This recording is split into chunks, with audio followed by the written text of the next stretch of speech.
Senhora Neuza Coutinho Afonso, secretária de Controle Externo do Tribunal de Contas. Senhora Maria Joseliana Maria de Matos, proreitora da Pontifícia Universidade Católica de Contagem. Tenente Coronel Cleberson Pereira Santos, subchefe do Estado-Maior do Corpo de Bombeiros. Tenente Coronel Marcelo Tadeu de Souza Brito, subcomandante do 1º CFDM.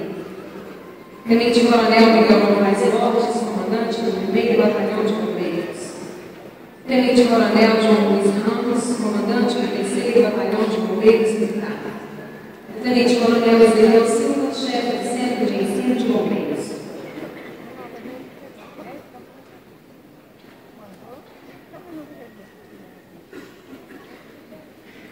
Leitura dos atos oficiais, nota do comando.